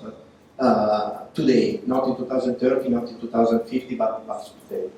And then again, eBlue, which is our technology I was saying before, it's electrification of the all the full-based hydrogen production unit. It's a very complex slide. So the message is here that a portfolio of several technologies, not only one, can be the right way to select the proper application in different cases. So this is based on the capacity. You will say that, that there are some applications that are suitable, are the best application for a small capacity. When you want to go, when you want to produce hydrogen at low cost, with a low carbon footprint, and you can see here what is the carbon production emission, the CO2 emission per kilos of hydrogen produced. In order to have a really industrial scale, you need to pass through different technologies. I think that there are some numbers that we saw before here. The strategy, if I'm not mistaken, of Singapore is now to have 4 tons per CO2 per kilo of hydrogen. Is it right? Something like 4 tons of CO2 per hydrogen. But I mean, our technologies coupled with a CO2 capturing system that can be even lower. And then the last example is that, as we said before, there is the experiment, the practical way, but the project is under construction, so it will be in operation in the next year or in a couple of years in US. And we create again ammonia, but starting from fossil fuel and capturing the CO2. So those are only 2 of the many examples of real projects that we are developing all around the world, and we hope also that we can bring some value in Singapore, since our presence here in the country in the next year, to our technology skills.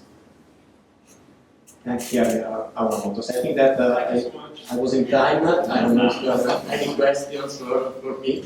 Some questions? No question. Thanks a lot, Giovanni.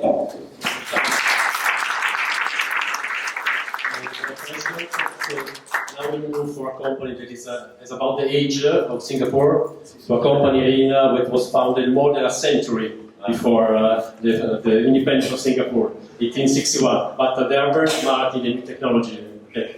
So Nicola, the time is yours. Thank you, Nicola, so much. Good evening, everyone. Thank you, Mr. Excellency, for the invitation, for having RINA today with you, and thank you, Nicola, for organizing this valuable workshop. Okay, so let's start from RINA. RINA in Singapore is mainly known as a classification society, but we are much more. Since the last decade, we adopt a strong diversification strategy that now create a company, a multinational company, which is based on 6 business units. Some of them are energy business unit, transport infrastructure, cybersecurity, space and defense, and innovation in general. We have a very low average age, and we have a key value, which is diversity. We do believe that this couple of ingredients moved RINA from being a classification society to being a knowledge company. So to really unleash the power and the impact of a knowledge company, we don't work in silos. We don't work in the silos of the business unit. We work by managing all the main trends with a multidisciplinary approach.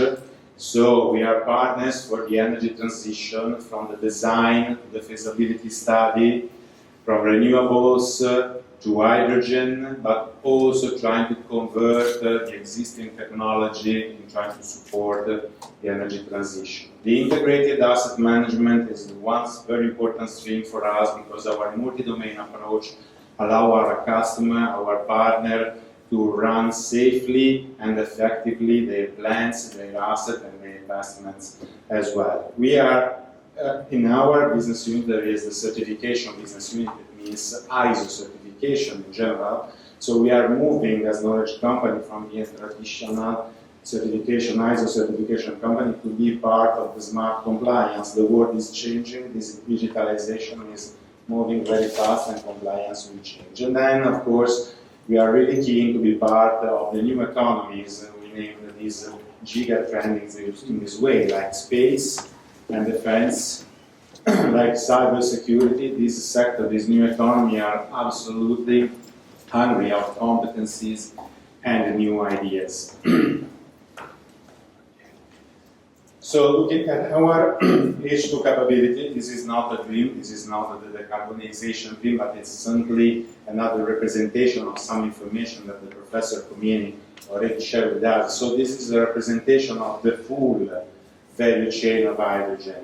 So it means that for develop a real green hydrogen, we need all the renewables farms, the electrolysis, the storage, which is another absolutely important point in terms of materials, and of course fuel cell. And then we have also the final users, the trains, so transportation, as mentioned before, agriculture, we don't have to forget about agriculture for the hydrogen utilization, and of course the first angle to tackle, which is the one of the steel industries. So this is the representation that we believe, because it fully represents all the challenges. So the challenges of the materials, of the green production, of the hard-to-abate, but transportation as well, also transportation of the hydrogen. We work in the hydrogens thanks to our decarbonization key factors. So the first of all is our cross-functional, is our multi-domain expertise. So we have experts in maritime, in hard-to-abate. I just spot on the Professor Comini that there is the Hydra project in your presentation. Hydra project is part of the hard-to-abate mission. We are working with main Italian and European and Indian as well steel makers. We have, of course, a footprint in research and development. We are the first private company in Europe for project funded by UAE, and Hydra project is one of them. Today we have 17 projects hydrogen related on our desks with our experts. And then, of course, we know very well all the regulation, and because we are a certification body as well. So thanks to this approach, we have a very peculiar and unique decarbonization key factor as a consulting and knowledge company. But we don't want only to work on the paper. We have also labs, particularly these 3 labs are really focused on hydrogen. The first one is the Delta H laboratory we co-developed together with the University of Calabria. It's a laboratory to measure, to assess the materials for pressure vessel for hydrogen. And we started the material reaction of this kind of pressure vessel. Then we have the combustion laboratory. It's something very important that allows us to better understand the opportunity and the possibility to use traditional technology for transport and burn more hydrogen in proportion. And the last one is the material components labs. There is the fourth one that it's really interesting. It's based in Sardinia, an island. It's a full-scale laboratory testing in which we are able to let pipeline exploding thanks to hydrogen or other critical and dangerous energy carriers. Just some achievements about hydrogen. So the first one, we designed the concept design of 100 megawatt green H2 value chain in South Europe. But another one that was even present in Professor Comini presentation, many links today, is the value chain design, project management, and verification of the first H2 fuel train in Italy. It's the Valca Monica one.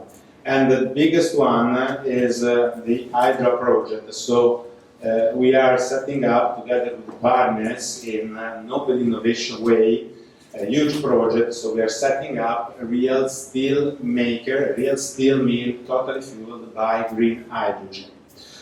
What we are doing, we are working all around the world, but we are working even here in Southeast Asia.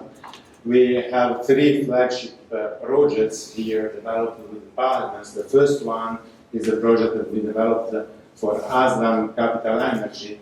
So for Aslan, we execute the preliminary front-end engineering design study for the green hydrogen production. So it means not only electrolytes, but all the part related to renewables in order to fuel and to have real green hydrogen, and also the assessment of the pipeline and the transportation they need to bring from Bintan Island to Singapore. We are really proud of this project because we support Aslan in the final decision of the investment. The second one, the client is confidential, sorry, is the pilot demonstration project of H2 blending utilization for burners upstream and downstream as well, turbine gas.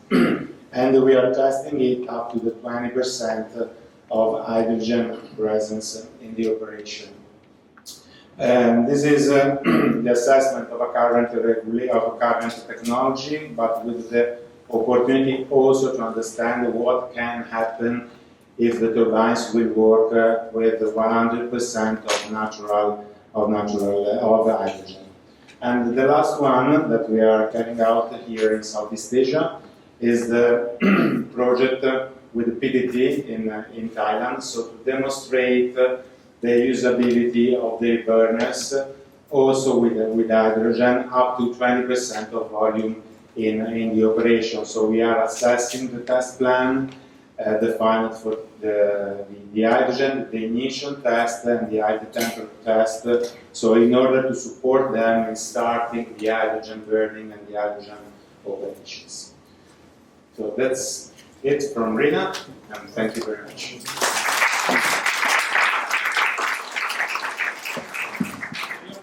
Open innovation hub here in Singapore. Can you summarize which are? Yeah. We are working on this open innovation hub here in Singapore, not only Singapore, in other 6 locations around the world. So the topics are, of course, the decarbonization of the port of Singapore, the electrification of the port of Singapore, the alternative energies are absolutely crucial, and we hope to continue to work on the green hydrogen because it's something that we are really interested in. Thank you, Nicola, for the question. Question? You can move to the speaker. So now we move to Singapore company. With great pleasure, I invite here Wooi Zhang, who is head of business development from SYDROGEN Energy. As usual, all this company has strong link with the university and research center. This is something in Italy we are starting, but we have to learn also from Singapore. Okay, now the floor is yours. Good afternoon, everyone. Ambassador, this is something popped up for global, distinguished academia as well, ladies and gentlemen. Thank you for the opportunity to present today about SYDROGEN. I think there's just one kind of interesting message to kind of take away today. It's also that we have kind of combined the use of material science to commercial applications and to mass manufacturing, which we see as a very critical step towards commercialization of hydrogen technology in the future. And so I think with that, it's a little bit of a Singaporean story, but for now, I think just a quick introduction. I think I'm mindful of time as well. Currently working in SYDROGEN, as Nicola mentioned, I work in business development, working in strategy as well. The other kind of side thing I'll just make a shout out for is that I'm also a part-time student in NUS, also material science, so off the island is also one of my lecturers. But really today, I think it's really about focusing on the scale of the manufacturing of fuel cell and material science technology. But I'm also very excited in the future as well to be visiting the Dolomites this year in June. Looking forward to some of this nice risotto and some wine there as well. But getting to the proper kind of topic for today.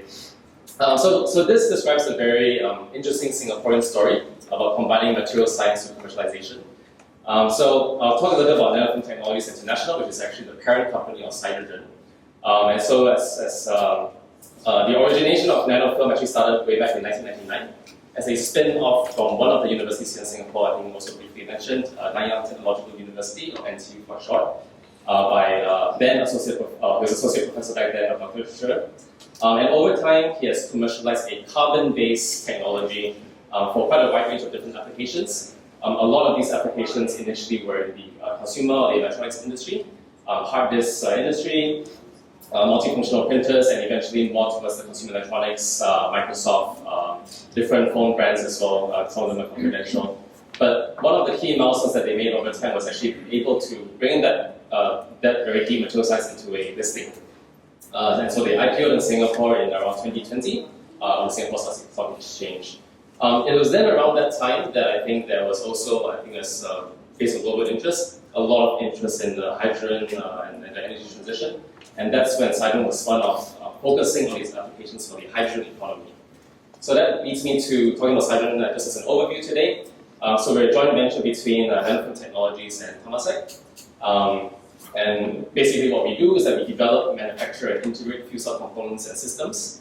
And the three kind of pillars that kind of guides us and then what we do is having a very strong foundation in deep tech. So a lot of the products and what we are doing in our strategy is very based on material science and a lot of this research and approaches.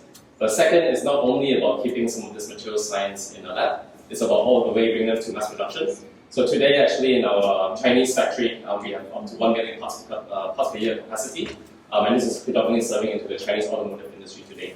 So really bringing to mass production is how you bring down costs, which is also a very critical step in terms of commercializing some of the new technologies. But as with any kind of very nascent industry, there's not so many standards just yet. Regulations still being developed. I think we also guide ourselves by having a very collaborative spirit. And I think this is where I'll talk a little bit more about where we sit in the value chain and kind of the partnerships that we've been working on and also looking out for. So all of this combines together. Our mission and vision for the company is to realize our hydrogen future today. Not only by doing the material science behind it, but by achieving mass production with a lot of these different technologies. And so for the more academic or more material science inclined audience today, so I'll talk a little bit about the fundamental core technology that we've been using. And the technology that we use is a coating technology called filtered catalytic vacuum arc. So I think I briefly mentioned just now, but a lot of it is based on carbon technology. So carbon technology, I think, just to explain in kind of basic terms, is quite an amazing element. It can be conductive and soft, like graphite, or it can be very hard and corrosion resistant, like diamond. So the uniqueness of this coating technology is that compared to other conventional techniques, is that it causes very high energy ions, very pure ions as well, onto a wide range of different material substrates. And that basically, from a technological perspective, allows us to very carefully control the structure of the carbon coating that we want. So again, like I mentioned, depending on a different application, if you want it to be more conductive, if you want it to be a bit more frictionless, increasing in hardness, these are all things that this coating technology can do. Along the way, I think one of the interesting applications of this coating technology was then its application to fuel cell technologies. Maybe I'll just point out here that compared to the technology that I think Prof. Lee shared earlier, this actually focused on PEM fuel cells. PEM fuel cells are more widely used in terms of the automotive sector, basically replacing diesel engines that start and stop quickly. And we've been using the filtered catalytic vacuum arc technique to make a special carbon coating that is also optimized in terms of its conductivity. As an electrode, that needs to be maximum in terms of its conductivity, but also its corrosion resistance, which is two of the key properties that you want for your electrode, given that for PEM fuel cells, they also operate in a very acidic environment. So today, So today, we have this coating in mass production in China, like I mentioned. And I think as the market develops, we've also grown our revenue initially from 10 times and then 9 times each year. And then I think in last year it's about 3 times, and we're also looking at maybe 3 to 4 times growth in revenue this year as well. So it's really about not just kind of confining it into small labs, but bringing it into mass production. The other kind of point that maybe is just interesting to reference is that For some of the materials out there, gold is a very common metric that's also used. And our technology has also been shown to be improved in terms of the conductivity and also the lifespan durability compared to gold as well. So this is also kind of one example of how we're able to basically bring some of the technology from a lab all the way into the commercial environment in the market.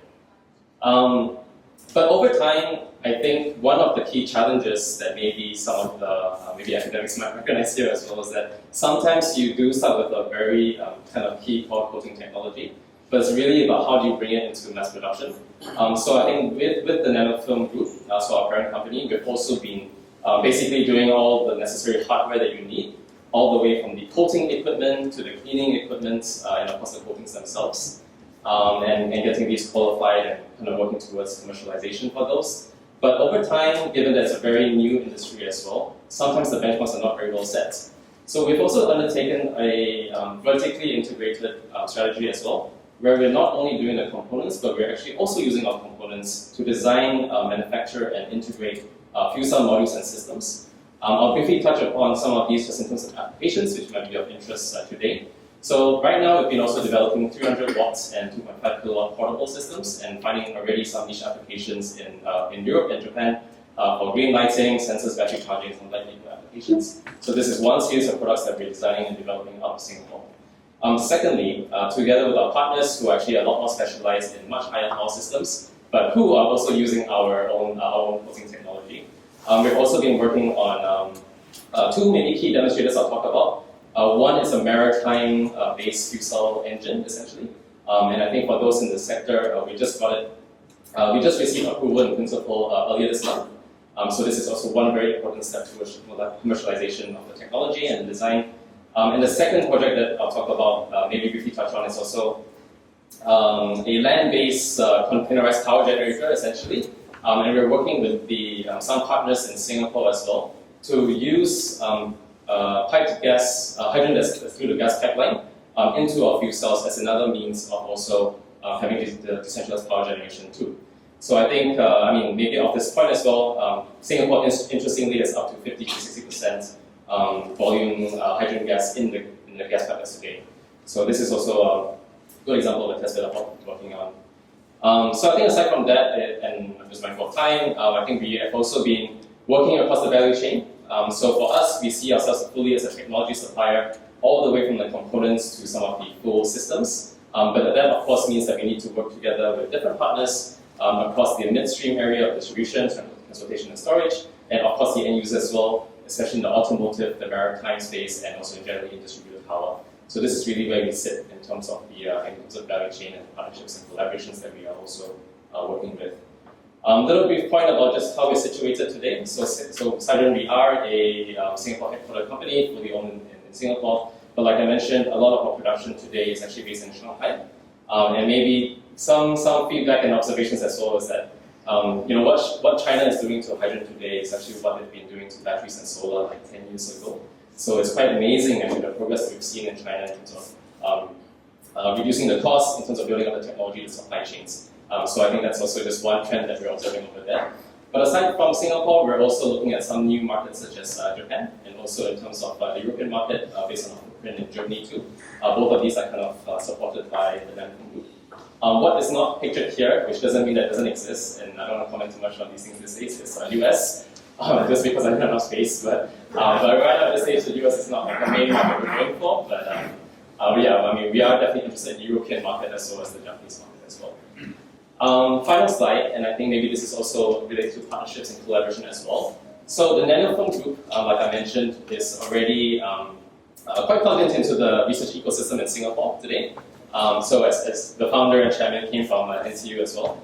So nanofilm group has a corporate lab with NCU also supported by the Singapore government as well. And within this corporate lab, there are different fields of research. And there's definitely one collection of projects set up for hydrogen energy. And essentially, we've been working with them, different PIs across different projects, working on coatings, of course, also some theoretical modeling and simulations, maybe breakthroughs in terms of catalysis, and ultimately, from our perspective, it's all about driving down the cost towards a more affordable system in the future. So I think this is something that, after being exposed to the end users directly, I think we do have interest in problem statements in terms of gas ganglion separation, cheaper and better, cheaper and better ways to transport hydrogen as well, which affects our business too. So I think this is something that if you're interested in, you can also reach out to me afterwards. I think it's a networking session. So with that, thank you, and I think hopefully to look for partnerships to realize something today.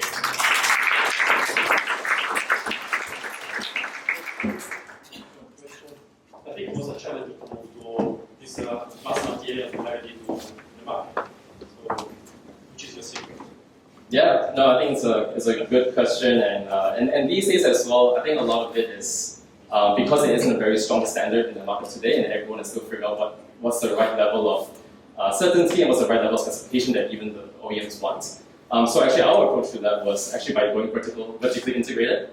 So by having a very good feeling of what is required by the final end user to make an engine, but also having very fundamental knowledge in terms of the coating technology, the manufacturing technology, and the material science behind it.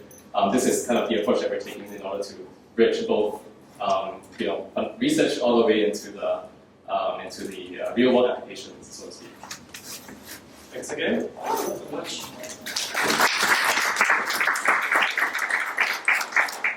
Of course, we have time after the working, and the wine will not from Dolomites, but will be from Piedmont, I guess. It's Nebbiolo, I hope you don't worry about that. Okay, so last but not least, of course, as a final presentation, we have the pleasure to have in here Wooi Leong, who is the forefront of decarbonization, leading his main roles, SURBANA JURONG Group's global energy portfolio. So please, the floor is yours. Thank you. Thank you. So good afternoon, everyone. I know I stand before you from home at this seminar. So I'm trying to do this very fast. I'm from SURBANA JURONG Group, and we are a firm born out of Singapore, not from the research lab. We didn't commercialize our research lab, but we actually commercialized out of the two ministries in Singapore. Okay, so one is the Ministry of Trade and Industry, the other is the Ministry of National Development. Two heritage that put together nation building capabilities in Singapore, primarily to know Singapore, public housing in Singapore. That's one of the heritage we have. The other is the industrial development, infrastructure development that born out of look at Jurong Island and all those infrastructure. And those are our heritage, and that's how we were born close to about 7 years ago. But actually, we are a company that has been around since the nation building time, when Singapore was actually gained independence. But over the years, it went through corporatizations, and finally it became a company that is now only owned by who else? Temasek Holdings. Yeah. So this is our footprint. So in 2015, there was a decision made to basically merge these capabilities together in Singapore, and we decided then to start to roll out to the global landscape. So we are one of those companies that are homegrown, but yet now, if you look at the numbers that we have, we are actually quite an international company with close to about 103 nationalities around the world. So since 2015 to now, we have basically in a very short period of 5 years went on the global spree to basically enhance our portfolio around the world. As you can imagine, Singapore is a very small nation. Actually, you don't have to imagine. You already know that. So we don't have hydropower. Obviously, it's impossible for us to have that. We don't even have 100 kilometers of highway, expressway. So you can imagine it's so difficult for us to gain capabilities and compete in the world. Hence, we have to go around the world to look for capabilities. We acquire them initially, and subsequently, we build up a company that is running at about 2.2 billion $4 revenue, purely on consulting and engineering. And that's primarily our focus of our business. Okay? And this is, we are a company that looks at 3 business lines, but today I represent the energy portfolio. So in SURBANA JURONG, we have 3 key business lines. One is focus on buildings and cities. So anything that you see that is in the urban space, as an example, you land in Changi Airport, right? So you see Jewel, right? So those are the kind of airport and shopping mall developments we do. If you go to Malaysia, you will see Menara 118, which is the tallest building currently probably in the world. Yes, those are the kind of buildings that we design. And that's a project that we actually designed. As well as if you go to Dubai, you see the Museum of the Future, the nice Crescent Museum. Yes, that's also part and parcel of our project. So that is one business that we have. The second business that we have is infrastructure and energy. So in infrastructure and energy, we look at transport, water, as well as energy, and that's where I come from. So in transport, you look at airports, you look at seaports in Singapore, which is a mega port that we are developing, as well as also metro stations, railways around the world, plus coastal development, reclamation in Singapore, which we are famous for. 70% of the landmass or reclaimed area in Singapore are actually undertaken by us. And of course, in energy, where I come from, we look at renewables, power and gas, energy transition, and fuels, basically covering almost the full spectrum of the energy ecosystem. And in so doing, new energies is definitely one of the areas that we look at in a global landscape. So what do we provide? Basically, you can imagine anything in the energy ecosystem from renewable energy. We are currently probably one of the pioneers in solar developments in Australia. So we're probably the largest. In fact, we are not only the pioneer, but the largest.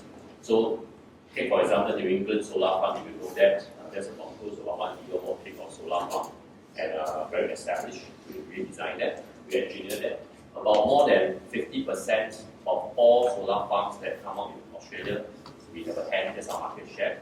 And then we are also designing solar farms around the world. For example, floating solar farm probably going to be the largest, around 1.2 gigawatt. As well as also wind farms, geothermal. We also do geothermal projects around the world. Of course, SOFC pilots is happening. This is the first of its kind in Singapore. We are involved in that, including CO2 liquefaction combined with that. CCGT power plants, biofuel SAF developments, as well as hydrogen-ready power plants, and also ammonia supply chains, which is more relevant to the topic of discussion today.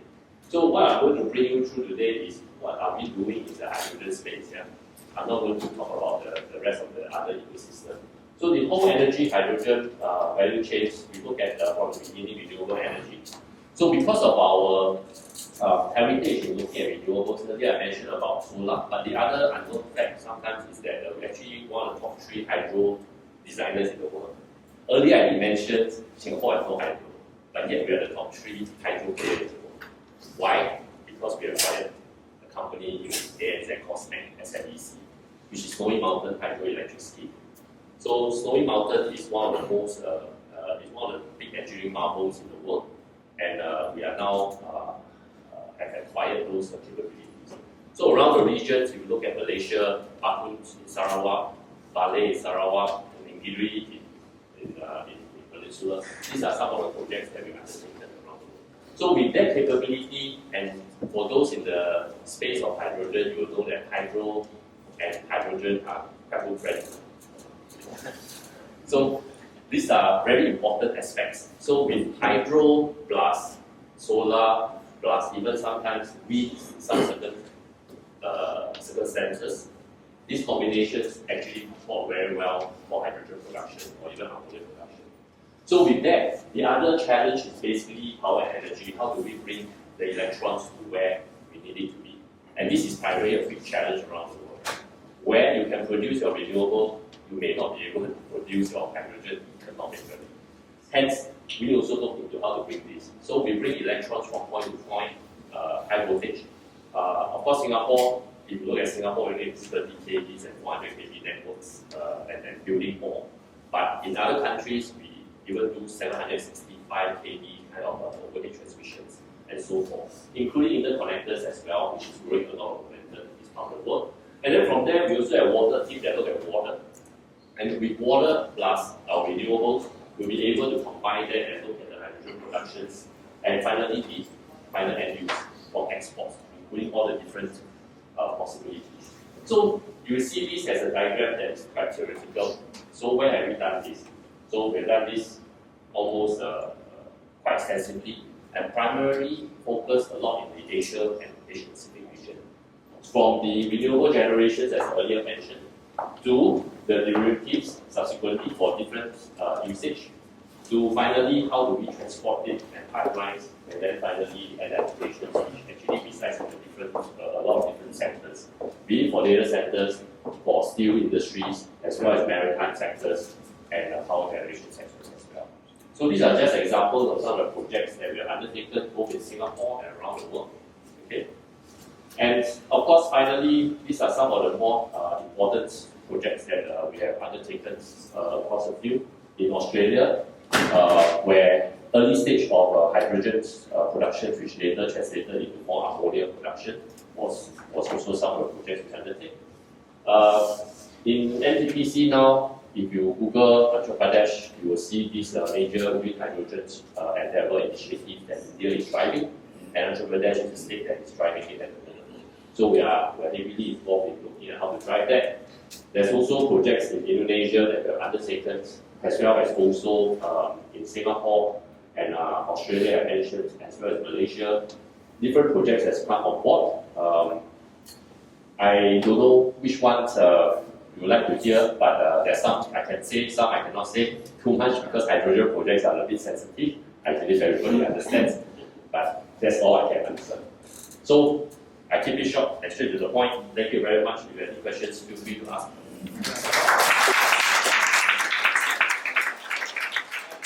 Someone you can be more open to speak about some of these things. I will not just think of that as well, even with the finance. So we can move the question after, so thanks a lot. Thank you. So I will ask the speaker to come on the stage to take a photo group, and all the others, we have a refreshment here, just walk here, we have wine and some food. And for those of you who are interested in our other event of our embassy, please, if not yet, link on LinkedIn with me or the official site of Italian Embassy. And thanks all of you for coming. And I think we will need this application of vacancy, okay? Because we need more vacancy in our place, because we have too many people here. Okay? Thanks a lot for coming, so many. Thanks a lot.